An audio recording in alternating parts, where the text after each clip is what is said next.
O Senhor esteja convosco. Ele está no meio de nós. Proclamação do Evangelho de nosso Senhor Jesus Cristo segundo Mateus. Glória a vós, Senhor. Naquele tempo, Jesus chamou os 12 discípulos e deu-lhes poder de expulsar os espíritos maus e de curar todo tipo de doença e enfermidade. Estes são o nome dos 12 apóstolos. Primeiro, Simão, chamado Pedro, e André, seu irmão, Tiago, filho de Zebedeu, e seu irmão João, Filipe, Bartolomeu, Tomé e Mateus, o cobrador de impostos, Tiago, filho de Alfeu, e Tadeu, Simão, o zelota, e Judas Iscariotes, que foi o traidor de Jesus.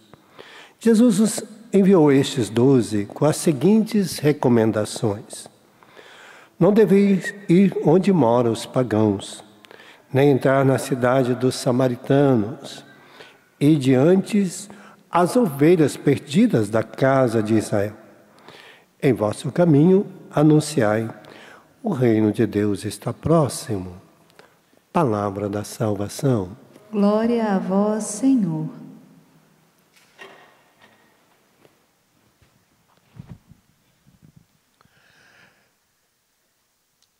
A grande graça de cada um de nós é anunciar que o reino de Deus está próximo, né?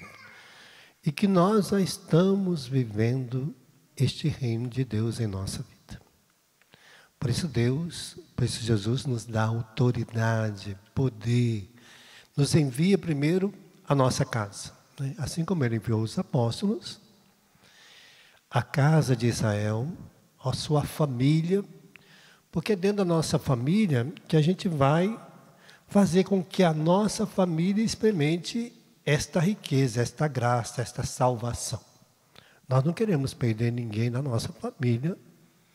Creio que nenhum de nós queremos ver ninguém na nossa família no inferno. Por mais difícil que seja a pessoa da nossa casa, nós queremos que ela vá para o céu, né? Imagina você lá no céu, olhando para baixo e vendo o outro lá no inferno. Que alegria você vai ter? Nenhuma, né? Eu acho que cada um de nós não teremos nenhuma alegria. Ai, meu Deus do céu, meu irmão está lá, ou minha irmã, alguém da minha família, meu tio. E eu tive a oportunidade de falar com ele, não falei, tive o poder de falar para ele que o reino de Deus já estava acontecendo. E ele estava vivendo uma vida precisando que alguém falasse para ele, chamasse ele de volta, e não falei, né? Por isso Jesus enviou eles com poder. Cada batizado, cada homem e mulher batizado, cada um de nós batizado, nós temos a autoridade de Deus para anunciar o reino de Deus, falar do reino de Deus, testemunhar o reino de Deus e levar os outros também a conhecer o reino de Deus. É obrigação primeiro, né? Já está lá quando a pessoa vai casar, do pai e da mãe. Não é o catequista. O catequista é uma ajuda que a igreja oferece, porque às vezes o pai e a mãe não têm muito tempo. Mas a primeira obrigação do pai e da mãe é falar do reino de Deus para os seus filhos, né? Ensiná-los o caminho de Deus. E nós aprendemos, é lógico, se meu pai me ensinar, eu vou aprender, porque eu vou ter a alegria de ver meu pai falando desse reino, né? Das graças que ele vive. Imagina você testemunhando para o seu filho: graças a Deus, meu filho, Deus tem abençoado a minha casa, tem te abençoado o meu trabalho, abençoado a minha vida. Toda a riqueza que eu tenho é porque Deus me deu. Todas as bênçãos Deus tem derramado. Então, esse filho vai ter alegria e júbilo de sentir essa alegria do amor de Deus no seu coração. Ele também vai querer imitá-lo. Ele também vai querer viver esta riqueza que você ensina. Nossa, meu pai é um homem que vive essa bênção de Deus. Olha, Deus tem abençoado. Tudo isso é bênção de Deus, né? Imagina a mãe falando para os filhos: nossa, que bom que Deus tem abençoado nossa casa, nós temos vivido bem. Todas as dificuldades, Deus nos socorre. Por isso, hoje, a palavra de Deus, quando nós invocamos o nome do Senhor, Jesus socorre, né? Vai nos socorrer. Por isso Ele envia, né, os apóstolos envia socorro do céu, para que quando nós invocamos, Ele vem em nosso socorro, né? Então, você vai ensinar seu filho a rezar, olha, quando você estiver na dificuldade, com dificuldade para estudar, reza, peça ao Senhor a sabedoria, a iluminação, né? Você, minha filha, quando tiver dificuldade, reza e peça ao Senhor que Ele abre as portas, né? Quando você estiver com dificuldade no trabalho, perseguição, clame ao Senhor que Ele virá em seu socorro, Ele abre as portas e vai te proteger. Quando você sair de viagem, que Deus esteja ali do seu lado, te protegendo, que os anjos de Deus cuidem de você. Então, imagina, nós vamos se ensinando. E esta prática vai entrando na alma e vai fazendo com que a gente viva esta riqueza, né? Por isso a primeira leitura de hoje mostra quando os irmãos não vivem em Deus, mesmo sendo de uma família. A história de José é muito maravilhosa para que a gente saiba, né, que mesmo o pai sendo de Deus, né, que é Jacó, que estava ali, mas os filhos venderam o irmão, né, por causa de quê? Da inveja, porque José era o filho assim que tinha uma visão muito amorosa de Deus no coração. E o pai dele era o caçula, né?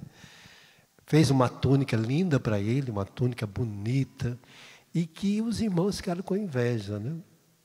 E começaram a perseguir José. E numa oportunidade, José foi encontrar com eles, venderam José como escravo. Queria matá-lo.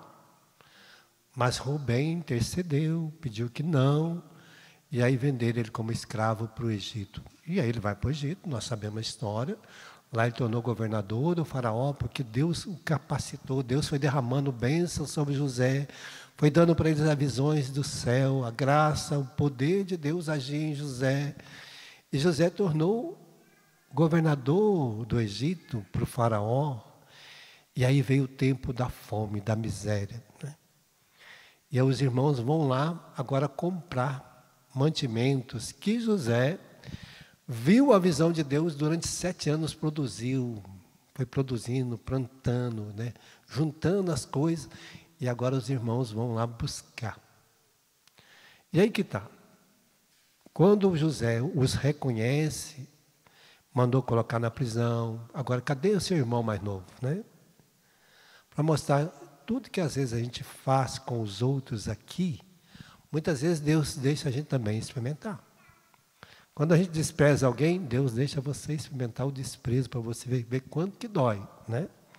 Não é punição, não é para te condenar, mas é para te ajudar a entender o mal que às vezes enraiza no nosso coração e a gente faz. Falta às vezes compaixão com o nosso irmão, com o nosso pai, com a nossa mãe, às vezes falta compaixão no nosso coração, conosco mesmo. Quando a gente toma a atitude de perseguir alguém, de fazer mal a alguém, de trazer sofrimento para o nosso pai ou para a nossa mãe, para alguém da nossa família, seja no casamento, você trazer sofrimento para o seu esposo só para vingar, né? Porque às vezes vou fazer ele sofrer para ele ver, né? Não, não faz não, porque uma hora vira, né? O sofrimento que vai lá na frente, o demônio devolve, não é Deus que manda, não. O demônio fica esperando a oportunidade para flagelar a nossa vida também, né?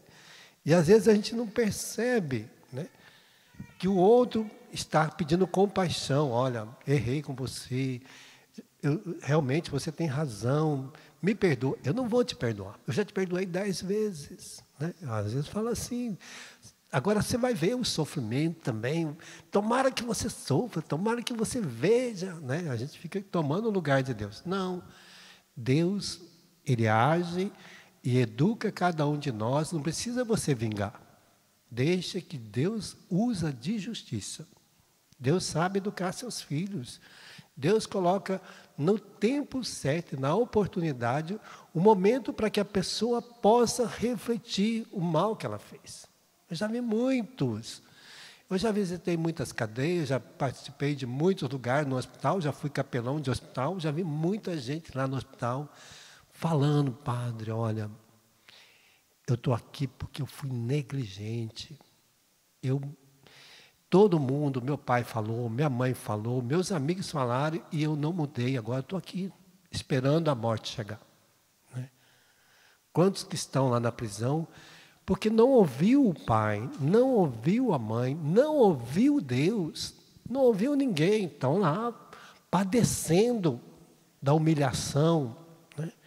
Quantos que estão dentro de casa hoje, eu já vi muitos homens que abandonaram a sua família e depois de anos caiu na doença, no sofrimento, e a família acolheu, deu para ele a oportunidade e a graça de se arrepender, de viver uma vida nova, e ele morreu e foi para o céu, porque conseguiu voltar para casa. Quantas mulheres, né? Quantas pessoas que eu vi que antes eram pessoas azedas, e às vezes caiu numa doença, numa enfermidade, e ali se padeceram, se purificaram e tornaram pessoas acolhidas pelos filhos, ajudados, colocaram ela na dignidade de volta. Quantos, né? Às vezes a gente humilha os outros, manda embora, despreza, escarnece. Deixa que Deus haja. Quando as pessoas te humilharem, te maltratar, não pensa em vingança, não pensa que Deus tem que castigar, não. Deus não vai, não é castigo, Deus educa. Deus não está lá no céu para castigar. Deus já deu, Jesus, olha, o maior castigo que tem para Deus foi aquele.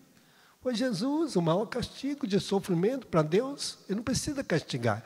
Ele já sabe qual que é a humilhação do homem diante da morte, dos escárnios, dos desprezos, da chicotada, da chibatada, da gusparada, de ser arrastado pela rua, de ser pregado numa cruz. Deus sabe a dor e o sofrimento da humilhação, né?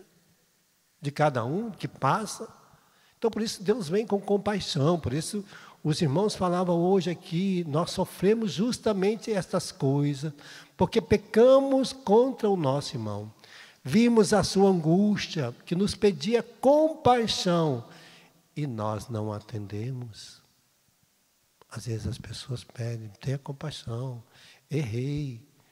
Mas aí a gente endurece, parece que vira aquele coração de Faraó, né, que quer maltratar.